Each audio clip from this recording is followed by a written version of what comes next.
자, 그러면 이제 우리가 김치를 한번 담아 봅시다 하는 얘기죠. 자, 김치를 어떻게 담을 것이냐. 왜 뭐 장물학 시간에 무슨 김치를 담느냐 그런 얘기를 할 수 있겠죠. 자, 김치. 자, 김치 담기를 하기 위해서는 우리가 이 앞 시간에 이제 재료를 준비를 했죠. 그러니까 재료를 어떻게 준비했느냐면 재배법을 공부를 했다, 그죠? 재배법을 이제 공부를 했고, 그 다음 이제 재료 준비를 해야 됩니다. 자, 첫째, 뭐가 있어야 되느냐? 1번, 배추가 있어야 된다.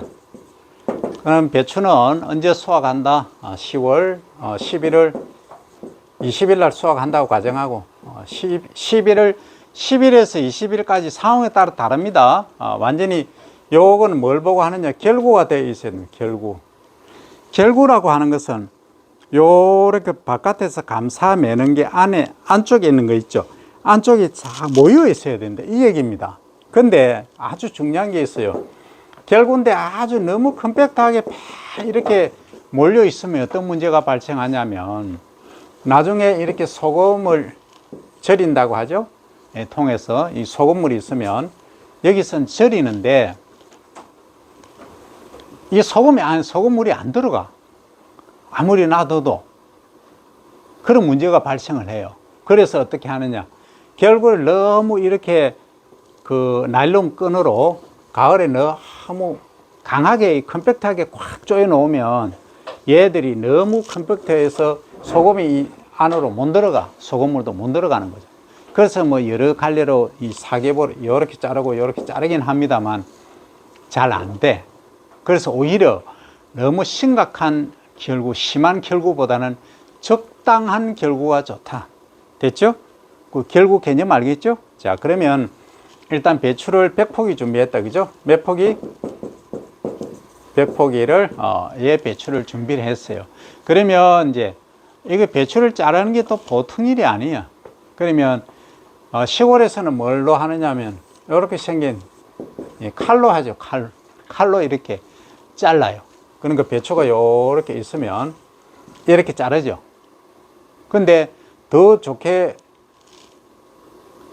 그러니까 소금 성분이 안으로 잘 이제 들어가게 하려면 이 내 쪽으로 자르면 좋은데 이게 엄청 귀찮고 힘든 일이에요. 그 추운데 손 이렇게 막 불어가면서 그래요. 그래서 장갑의 안에 목장갑 따뜻한 걸 끼고 바깥에 고무장갑을 끼고 작업을 하고 옆에는 약간 따뜻한 바람이 나오는 그런 거 있죠. 틀어놓고 작업을 하셔야 됩니다. 혹시 부모님이나 주변에서 하시면은 여러분들이 할 일은 뭐다? 따뜻하게 해주는 그런 걸 해서 좀 손이 막 그때는 얼고 막 추워요. 그래서 그런 장치만 여러분들이 해주고 또 이제 배추 가져오라 하면 갖다 주고 또 갖다 날라면 갖다 나르고 하는 그것 해도 엄청 큰 일을 도와주는 거예요. 주말에 가서 여러분들이 할 수 있는 일은 그겁니다. 자, 그럼 100포기를 일단 준비를 한 거예요.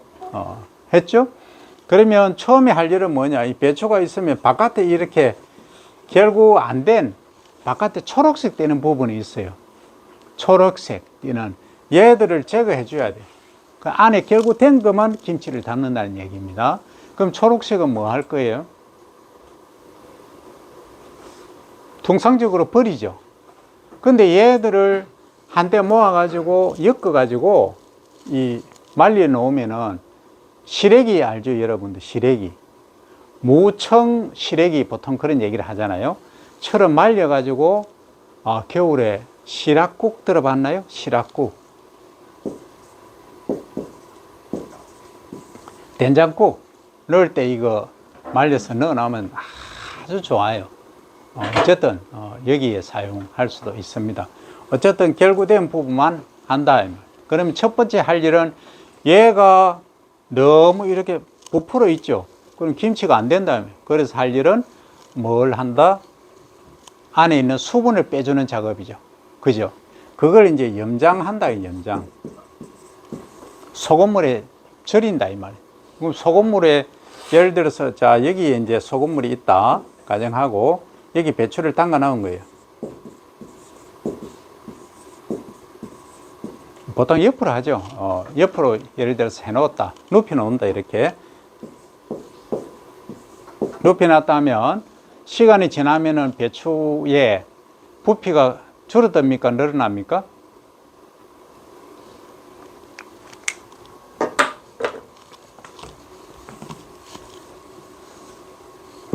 자, 이만한 통이 있다.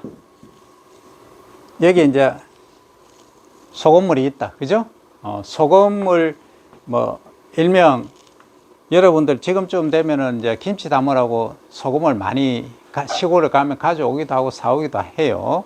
그러면 이제 여기에, 물을 일단 붓고, 이 정도 붓고, 그 다음에 이제 소금을 이렇게 넣습니다. 그러면 소금물이 되겠죠? 그러면 배추를 이제 어떻게 옆으로 요렇게 여러 개겠지만 요렇게 이제 동개 놓는다, 포개 놓는다, 이런 식으로. 그러면 첫날에는 그죠? 처음에는 부피가 이 정도 되던 것이 나중에 한 5시간, 6시간 정도 지나면 부피가 이렇게 줄어들 있다. 왜? 부피가 왜 줄어드나요?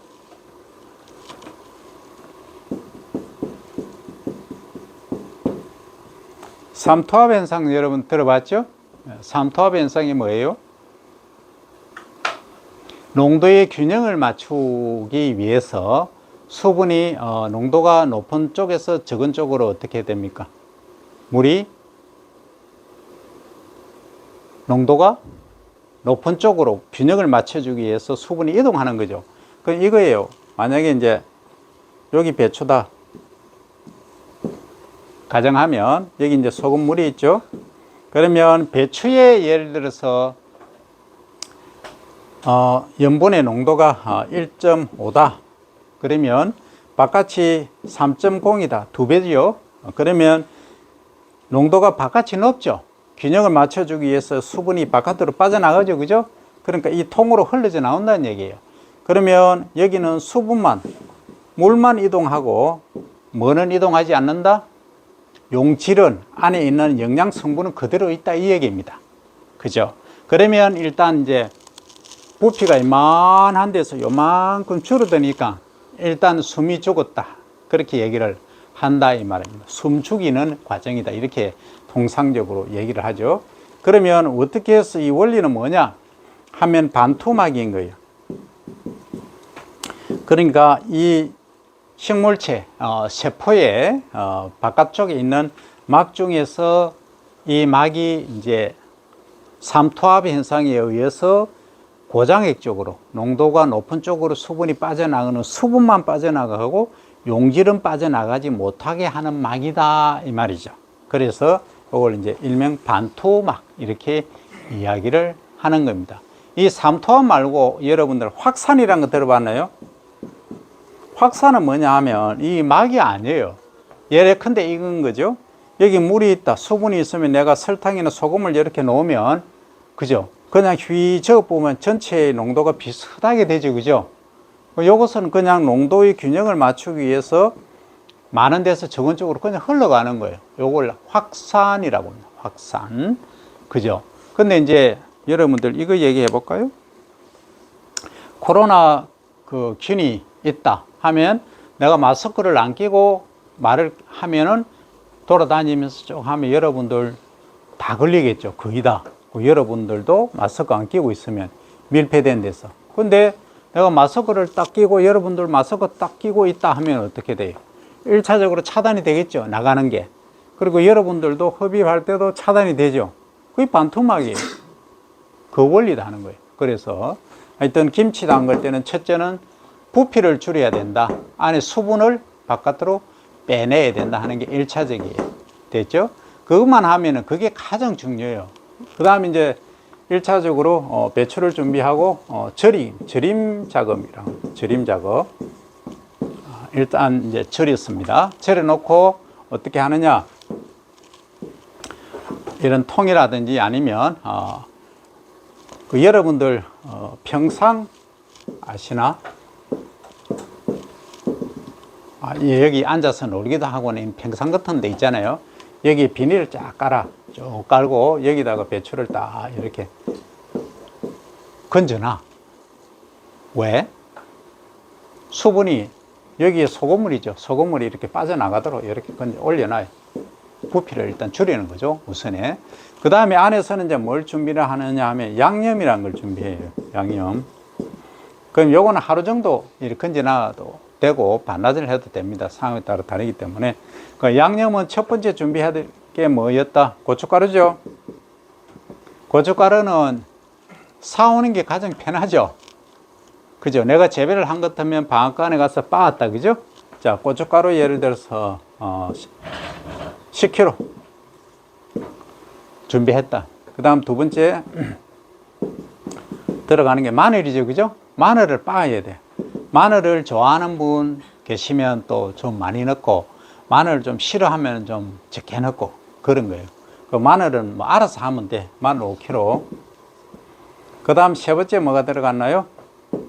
무가 들어갔죠. 무는 요것도 이제 그 배추가 예를 들어서 이제 100개면은 원래 배추가 한 4kg 정도 나가요. 건조시키기 전에 4kg, 5kg까지 나가요. 그러면 일단 5kg 잡고, 그러면 여기 500kg죠, 그죠? 처음에 숨 죽이기 전에. 그럼 수분을 빼고 숨 죽이면 몇 킬로 나가느냐 하면 150kg 정도, 한 3분의 1 정도로 줄어들어요, 부피가. 그럼 수분이 3분의 2가 빠져나갔다는 얘기죠. 그죠? 그러면 150kg, 그러니까 머리 아프니까 요거 100kg 기준으로 합시다. 배추가 지금 염장한 게 100kg가 있다 라고 가정하면, 100kg 가정하면은 이 고춧가루는 얼마 하느냐면 10kg는 많아요. 5kg 하면 되겠죠? 5kg. 그 다음에 마늘을 몇 킬로? 마늘도 3kg 정도 하면 됩니다. 그 다음에 무는 얼마 하느냐? 무는 한 10kg 정도 해야 됩니다. 이게 무를 또 좋아하는 사람이 있고 싫어하는 사람이 있어서 한마디로 얘기는 참 못해요. 그죠? 그럼 알아서 하라고. 5에서 10kg. 그 다음에 당근 있죠? 당근은 3에서 4kg 정도 하면 됩니다. 이 당근은 무의 한 절반 정도. 그러니까 이 선호도, 기호도에 따라서 조절을 하시면 됩니다. 그죠? 자, 여기까지 우리가 재배해서 투입할 수 있는 것들은 다 했다. 근데 중요한 거는 이게 전부 고춧가루도 빻아야 되고, 마늘도 빻아야 되고, 마늘 찢는다 그러죠. 사이즈를 줄여야 됩니다. 그 다음 무는 채를 쓴다 그러죠. 채. 강판에 쓴다든지 아니면 기계가 요즘 많은 게 있어요. 당근도 이 채를 쓴다. 요게 이제 농업용에서 나오는 핵심적인 재료들이다 하는 거죠. 그 다음에 이제 부가적으로 그러니까 바다에서 나오는 거 있죠. 바다. 첫째는 이제 굴, 오이스터죠. 이 굴을 이제 좋아하는 분도 계시고 안 좋아하는 분도 계시니까 좀 그래요. 그럼 절에서는 이 굴 못 넣잖아. 절에서는 육식 못 합니다. 그 다음에 두 번째는 뭐 하느냐 하면은 젓갈 있죠. 젓갈. 주로 이제 멸치 젓갈 이런 거 많이 쓰잖아요. 이거 넣으면 맛이 좋거든. 젓갈 이제 좋아하시는 분, 싫어하시는 분 또 달라요.